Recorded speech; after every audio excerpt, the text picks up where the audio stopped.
We are back at Retention Retalks again for round 3. Super excited about it, and even more excited to be joined by Blake Van Putten, the founder of CISE. Thank you so much for joining us. Thank you for allowing me to be here. Oh, it's our pleasure. So Blake, I've had an opportunity to meet you a couple of times before. I've got to say, you are just super impressive as an entrepreneur, and I've really enjoyed our conversations. I'm excited that we're going to be able to invite a few more people in this time around. Yep. But would love to hear a little bit about you and kind of what brought you to where you are now as an entrepreneur, having founded a company several years ago now that's doing fantastically well. Yeah. You can tell us a little bit about your background and what got you into entrepreneurship. Yeah, of course. Thank you for allowing me to be here. I started CISE back in 2020. I was always the person that growing up in Los Angeles, I like to just create things, and I went to school in DC. So when I went to Howard University, I studied business, took the business talents over to New York, studied finance, and worked in just like Wall Street and everything on that sort. But I wanted to create and provide opportunities for businesses as a branding agency. We were creating a lot of t-shirts, crew necks, varsity jackets, and stuff for different fraternities and sororities. And that's how I started CISE as an agency. In 2020, with George Floyd, I wanted to pivot the brand to be something that was more philanthropic and more social impact focused. So I decided to create more of, instead of business to business, working business to consumer. With that, we created our first batch of clothing under the collection Protect Black People and Protect Black Women. We donated different proceeds to different organizations that help uplift and celebrate the Black community. But everything that I create has been something that's been through a personal experience or some type of organization, something that resonates with those that are around me to build the community. When we first got started, it was something that was just tell a friend to tell a friend or anybody that was just around, because we were donating all the proceeds to different organizations.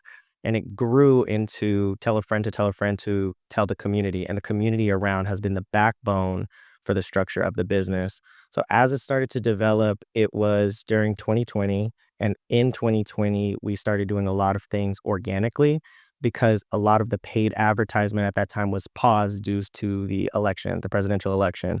So any type of digital advertisement with e-commerce and retail had to be just completely organic. And that's really the thrive of how we started, which transitioned to that's what we're dependent on. The community around that we already started giving back to was the one that we're pouring back into us to help build us to where we are. So it's been almost 5 years in the making. And the organizations we work with, the softwares we have that are backing us, everything around has been community focused and through relationships to get us to where we are today. That's awesome. Yeah. That's awesome. So, what did you think you were going to be when you grew up? Was entrepreneurship always a part of the plan, or does that in hindsight strike you as any kind of surprise that this is what you're doing today? I always like to make things. When I was in elementary school, I used to make duct tape wallets, and I used to just sell those to people at school. So I used that to save up for my first laptop. When I got my first laptop, then I started to just have like different business ventures and everything. Back in 2014, I started my own clothing brand called Corrupt Originality, which was a way to be your own version of yourself. Because I took a photography class and I realized that a lot of the designs that I was making were things that I personally liked and people wanted to buy them. So I kind of paused on that to start going into cut and sew. And while I was studying business, I knew I wanted to start a clothing brand again, but more of a focus for people around me. That's how I was doing the apparel for different fraternities, sororities, and stuff, because there's a level of legacy that comes into an organization. If there's a fraternity that's been around for 100 years, there's not too much that you can do without compromising the integrity of the designs of those. So I always wanted to give like a fresh twist while still honoring that's around me. So I was doing that on the back end. And then as things started to develop, I wanted it to be, instead of, while I was doing the clothing brand, originally I was screen printing, but I didn't know anything about cut and sew and I didn't know anything about handbags. So I wanted to provide that opportunity of what I knew to organizations that don't have the same resources to open up. So it's kind of crazy how it worked out. Everybody around me has been super supportive, and just different cities that I go to have really been the foundation to where I am today. The cliched "it takes a village" Yeah. phrase seems to actually be real, Yeah. as we navigate this thing called life. Yeah. Um, so The brand started officially in 2020. Yeah. Sounds like you have had, like, the creative itch really forever, and the expression became a little more formal as the brand during the pandemic. Tell us a little bit about what it's like mechanically, the execution of it all, Yeah. lift off and to launch a brand from 0 to 1. It's interesting, right? When I first started, it was solopreneur. Everything I was doing by myself. And I realized that I had a capacity of how much I can actually do by myself versus the people that are around me were pitching kind of the ideas of how they'd be involved with me as well. So as I was building this out, had the first collection, designed the collection, produced the collection, I was heat pressing all of the items myself. That's when one of my first employees at the time asked me if I wanted a copywriter for the team. And I didn't know anything about copy. I didn't know anything about just kind of when it came down to just the structure of writing. I was just doing it myself, all social media. So eventually, my copywriter became my social media manager, gave her a position, and then now it was providing opportunities for those that may have background or knowledge of something, but they don't have the official structure of a job. So she was doing copywriting on the side, but she didn't have experience as a social media manager. So taking on a role in that it's when people are trying to professionally like pivot in their career, they might not have the requirements to do that, but they're very talented people. Same thing with my customer relationship and my marketing team. The number one customer on my team, she bought everything that the brand ever came out with. So I looked through my VIP customers and saw who buys the most items. That's the ultimate customer. You should be in charge of customer experience. So I was able to build a team just based off of people like introducing that to me. It started to get to the point of learning how to scale, and that's been really interesting because I think that as a business owner, you try a lot of different things and there's not necessarily the right or wrong structure. And the lack of capital, resources, educational pieces on it was a lot deeper than what I thought it would actually be. So, from the creative lens, we were producing so many different SKUs and different product variations of the items that we had, but trying to position it to have a more cohesive collection, something that could be sitting in stores. And everything that we're learning along that way has been a result of starting this business from scratch. It's been quite a journey where I spent the last year just doing research and development, whereas 2 years before, we pushed out probably about 75 to 100 different SKUs. The following year, we released two. And that step back was something that I didn't realize the difference between like starting a business versus scaling the business on how they still go side to side, but one is way different than the other. So scaling has really taught me and the people around through that ecosystem, somebody has like bits and pieces. So my daily operations and like making the machine work have been through trial and error, but through people that have been able to provide and take that risk in me and really using like my threshold of risk. So instead of just diving deep in and say that we're just going to build this immediately and it's going to be fine, it's how can we test this out? Maybe we know somebody with this experience. Is this the right fit? These are all the questions that have been my soul searching aspect of it, where I'm learning more about myself that I now apply to the different aspects of how I grow the business to where it is today. That's incredible. The last time you and I were together, you were sharing some stories with me about New York Fashion Week, and it sounds like there are a lot of events where you'll do pop-ups, and IRL is a meaningful part of the go-to-market strategy. Yeah. How does that look for you? Like, how do you go to market? What are the channels that you use? And kind of how do they work for you? Yeah, it's interesting because we try tidbits of everything. The reality is most businesses can't do that, right? Where New York Fashion Week, for instance, they have a fashion calendar, and on New York Fashion Week's official website, to be on just the official calendar itself is different from having a showroom or a showcase that goes into it. So we were actually invited as part of Black and Fashion Council to work and be in the showroom showcasing our first collection in New York Fashion Week. That was the time when yeah, that was really cool Yeah. because it was an introduction to the brand of CISE. The second season was more so how we developed a more cohesive staple capsule collection. The third season was a product rollout. The fourth season was product development and research. And the fifth season that we just finished was the launch of the products that are around. So we're fortunate enough to be there, but a lot of businesses don't have the opportunity to do that, right? New York Fashion Week could be tens of thousands, if not hundreds of thousands of dollars to just step foot or to put your name on something along those aspects. So you have to be really choosy as to figure out that there are businesses that don't go to New York Fashion Week that are just as successful, if not more successful than us, but we do different pieces. So we worked with different organizations that have the same intention that we do, where we work to give back to organizations.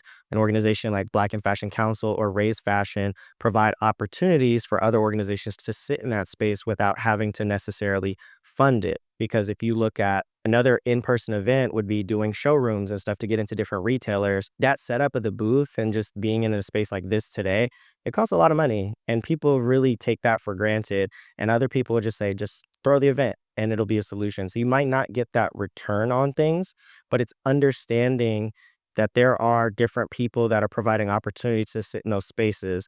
As you start to test those different spaces, you'll see what works and what doesn't work. So for New York Fashion Week, we initially didn't know what the return would be for our business, but we knew that now it's a staple. And that's something for us where we've tried different reasons for why we've been there. And each purpose was based on timing and the business need from it. And we've taken that to different aspects of our business, from hosting our own events, being part of different flea markets and marketplaces, getting into retailers. All of those have been trial and error through opportunities that we've learned.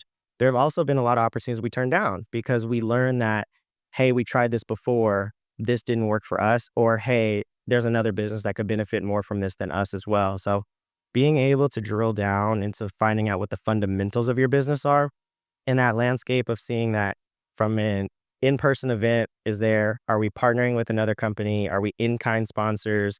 Are we just putting our name on something? Where's the business at? Where are we really trying to get into it?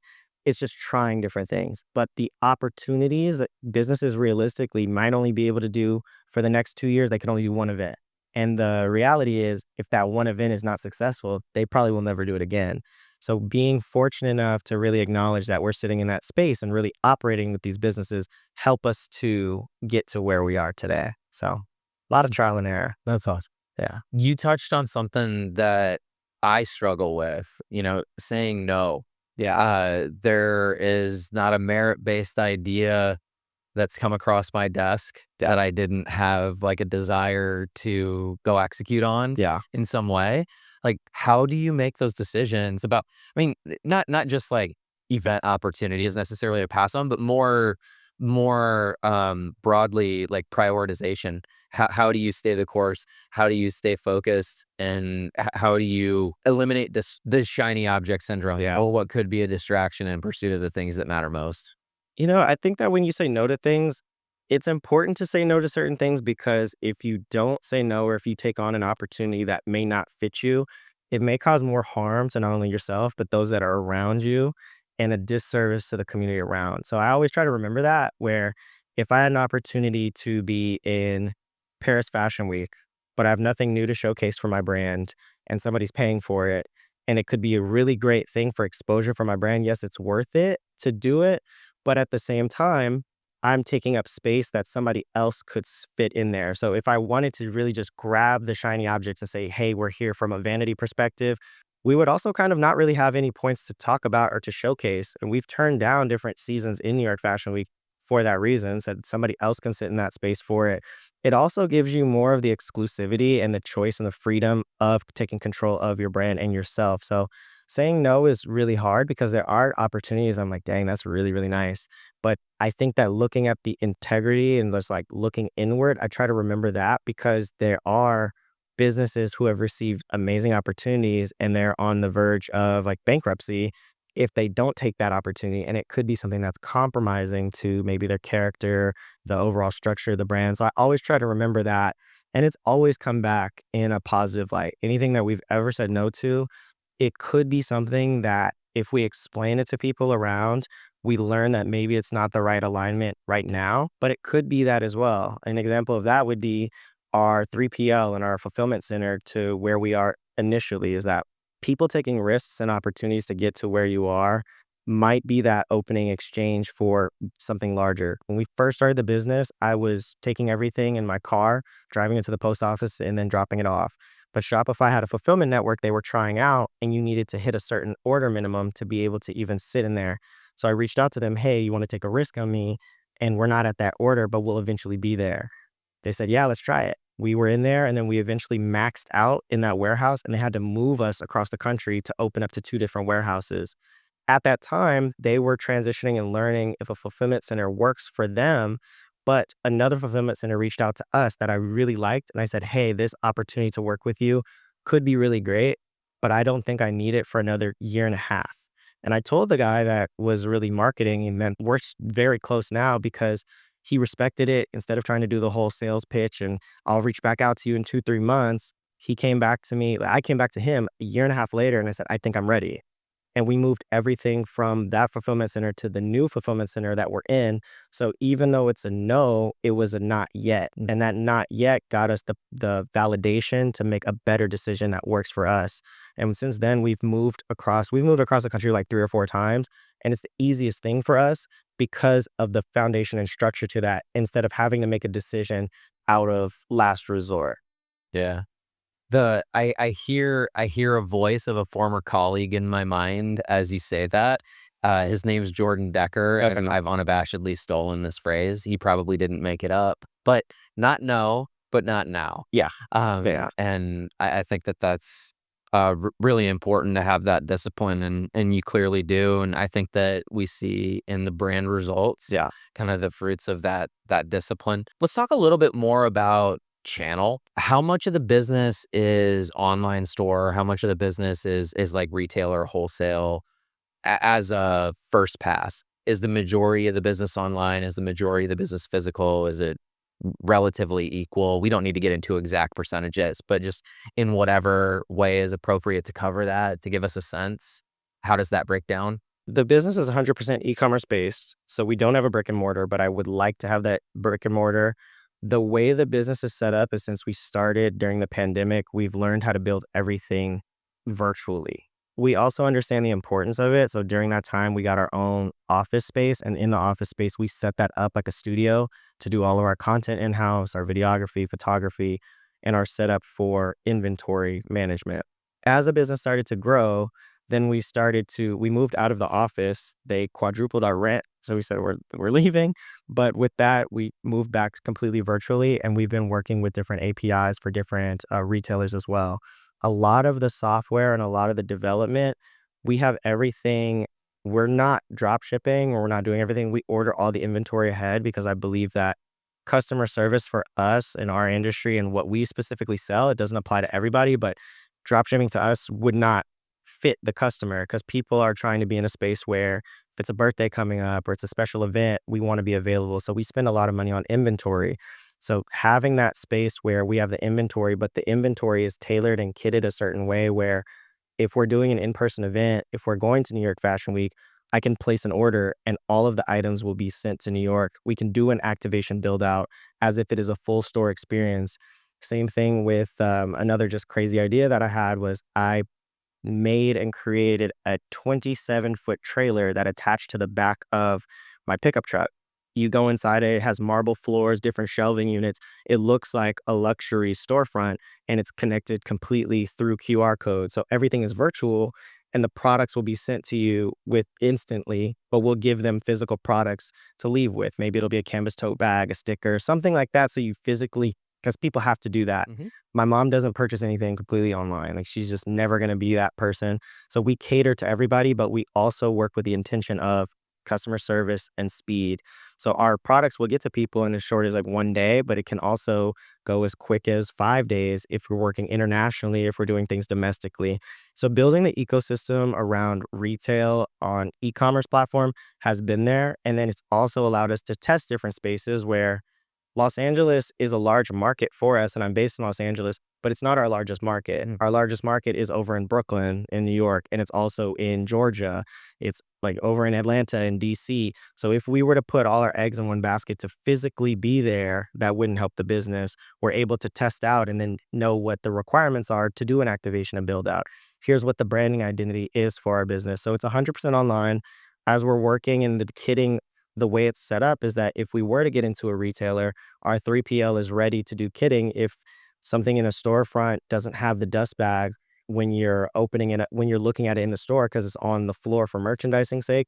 We have 3PLs completely ready to do that, and then we'll repurpose the materials for shipping so that way we're not like wasting any products. But we have everything drilled down. I have a supply chain background, so supply chain management with my structure of how everything sits, so that way nothing is just like everlasting. There's no wasted products. Anything that's there would be upcycled, and we work with different creators. So it's a full ecosystem that we've built. We just need the placement. And that placement would be if we're in a storefront, we can sit next to these brands, but if we have our own store, we can curate that experience as well. Yeah, that makes a lot of sense. You have a Tapcart mobile app Yeah. and have for some time. Can you tell us a little bit about the genesis of that and how you made the decision, why you made the decision to add that to the stack and what the impact has been? It's just been idea after idea. I believe I reached out to you all and I said, if you can make me a mobile app in a month, I'll sign a contract with you. And it was funny because there's just a certain energy you get when you make a decision. And the team was like, yeah, cool. The team turned it around in 10 days, and I love that they really prioritized it. It was enough time to be able to test the app, do everything, and we wanted to debut it during our first season at New York Fashion Week. That QR code was signed up so people who are not at New York Fashion Week could be able to like use the app and still be part of it. Sending push notifications and updates on that stuff was really the genesis of what we did. The brand has also done a lot of programming since then. We've done different opportunities where we worked with models, we've had custom painted bags, and we've been able to do deep linking for our QR codes where you can come in, tap your phone on an NFC chip, and it'll directly put you in the app so you could purchase an exclusive item from that. So there's been like very deep cuts on working with Tapcart. The other thing is with the mobile application is that we had that completely set out to be able to check out completely through that seamless experience. So Tapcart has been there along the journey from all of our tests of things that work around. Ideally, we were in a space where we wanted to have that mobile storefront, drive it around, but it didn't work out. So I think that Tapcart was there for the inception of that idea, but it's not something that worked out for us from a business model perspective. The New York Fashion Week perspective, we tried it, we love it, we fix it, we refine it, and then we continue to integrate that, which helps the business develop into what it is today. And then we just continue to tweak it. So there's always changes and things that we have that Tapcart has really alleviated all the extra need is finding all these softwares because these softwares overlap in itself. It more so works as an aggregator, and that aggregation of having our own mobile app instead of having to code it and having to do any of that is a very low lift for us. So I'm very thankful for that. And anything that we try is that there's ways to be creative with things. And I think a lot of times with businesses, there's only certain structures as to how stuff can happen. But Tapcart's openness, the open ability allows us to try things. So if we know that people want to do a giveaway or they want to do a specific discount, Tapcart, there's a way to do it. It might not be a direct feature, but it could be something that's taken to the team and say, okay, now this is implemented. Where when we did Black Friday, Cyber Monday, we have these special exclusive discounts for stuff. Tapcart has been part of those like crazy ideas into fruition, and then seeing it roll out into its different products. That's what is really awesome to see for a company. That's great to hear. I'd also love to hear kind of the other side of the coin, and I encourage you to be like transparent and candid here. Where have you felt limited with the app? Where has it been too rigid? Where have you wanted to create a certain type of experience or a certain outcome a certain way? Yeah. And either you couldn't or you had to work around in a way that wasn't pleasant or wasn't elegant. There's layers to it. I would say it's not a pain point, but it's something that I would like to drill down a little bit more into, and that would be the data privacy and the overall security of the app that comes into it. So, for example, I got an email last week about renewing certificates and certifications in the App Store, which I don't know anything about, right? So, being able to be in that space of understanding, like, hey, this is how the data flows through, instead of it just being like, we know exactly how that data goes, being able to notify people around us and how that data flows through. Then also, like, looking at the ownership side of things, we own all the data for everything we do, our email lists, our SMS. When it comes to the mobile app, the ownership is a little bit questionable in terms of trying to find out, are the people that subscribe to me if I chose to go to another platform or if I choose to build as a stepping stone, use Tapcart as a stepping stone to create an app now and build a list and then get to the next step? Would I be able to transfer them over? What does the offboarding percent look like? Those are some pain points that I would say is a little bit difficult for us. I think that the member usage, any errors that we've ever had, those have all been fixed and resolved. So I don't think that it's there. I think it's really enhancing the overall merchant experience. And that merchant experience is that there's so many features that keep getting rolled out to us that we appreciate. I think there are customizable aspects that tailor to each business that I would like to dive deeper into. The other thing I would say is that when you look at some of the features, it may work from a functionality perspective, but we don't know the optimization level when it comes down to it. For example, push notifications. When I do send out push notifications, it will tell me how many items we've sold, how much money is being brought in, but it doesn't necessarily drill down to say if there's something different that I could have done to perform better. There's also not breakdowns for the push notifications. If I was doing a local event in Los Angeles, sending a push notification about my event may not geographically make the most sense, but those are things that have been implemented, and those are now things that the functionality of the app makes sense. So there are people where we've lost a lot of users that are subscribed because now they're like, oh, I don't relate to this. And it's not even looking at the business, which you don't relate to. It's just the geographical location and that security that people have. And I think that we're all moving in that space where everybody wants to know exactly, how'd you get my number? How do you know I'm here? Why are you targeting me? Versus, I know exactly how you got my information. I've opted into this information. I feel secure with it. I can opt out whenever I want from it. So there's the breakdown of things that are pain points, but I think that that goes into regulatory and it's a little bit more difficult to say that Tapcart could solve that problem because I believe that that would be no matter where you go as far as the opt outs, like opt ins, the ability to text people. Those are some things that are more regulatory, but those are pain points that we specifically have on there. Is there anything that comes to mind on the consumer experience side? Like the visuals, being able to display product images in a particular way. Yeah. Like there's benefits to a platform. I think sometimes there's drawbacks also Yeah. to a platform. And one of the critiques that I think is super valid, legacy tap card apps, Yeah. is that they look kind of similar and Yeah. there are maybe some bounds, the expression side and design. And is there any limitation that you felt on those fronts? Infrastructure, I would say that anything that doesn't exist with the open block format, we're able to kind of code something to make it work where we wanted to do. I would like it to be in a space where I didn't need one app in order to be reliant to make it happen. For example, if I wanted to send an email marketing campaign, I don't want to use an email marketing service outside of what I currently use because then it's now part of the platform, as opposed to maybe I could trigger it and then it seamlessly integrates. It's more of a dependency on that. So that would be nice if we're able to currently just embed it and flow it. Kind of how an example of that would be if you go on a website and they want you to fill out a survey. Is the survey a different website or is it embedded into the website and now it's part of the ecosystem on it? So how all of those things can tie together. I would also say that navigating and making things a little bit better in terms of, I would just say it's overall checkout process. So the checkout process, they've improved it for Shopify to do like Shopify 3.0 and Shopify 2.0. But what is the difference between that in terms of like overall product integration? Because the way the system is built as an infrastructure system, there's not really operating systems that you can change when it comes down to it.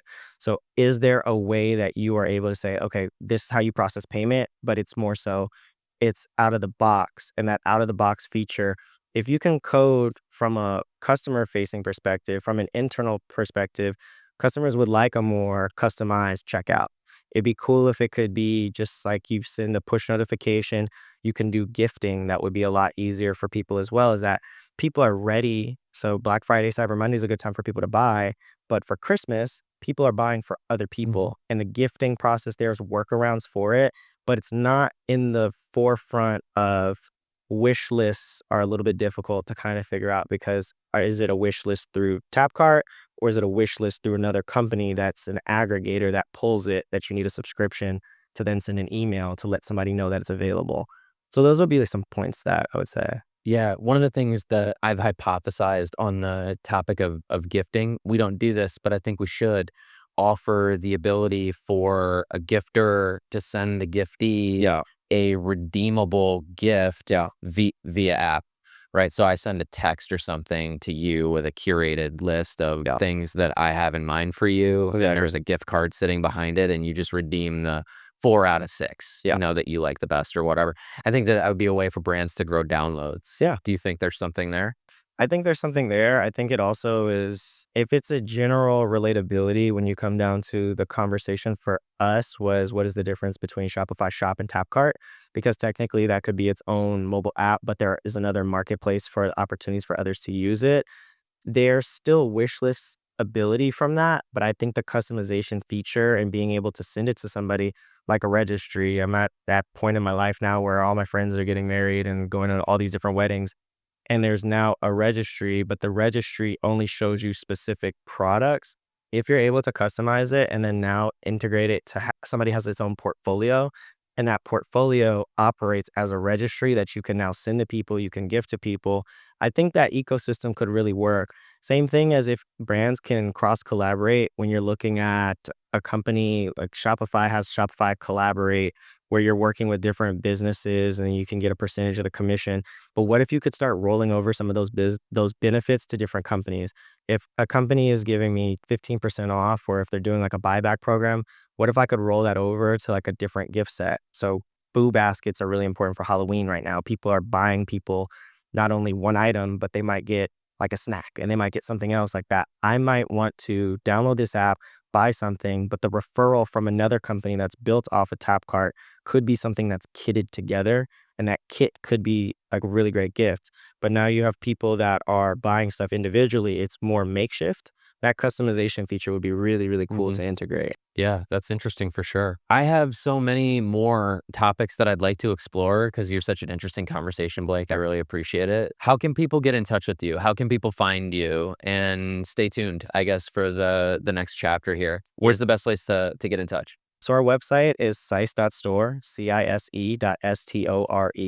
We're also on all operating systems for the App Store as well. You can find our social media handles the same thing, CISE.store. And then my personal is connected to it. It's Blake Van Putten. Amazing. Yeah. Okay. Is there anything else you'd like to share? No, I'm just happy to be here. Awesome. All Thank right, you. cool. Thank you so much, Blake. Really Thank appreciate you. it. Of course.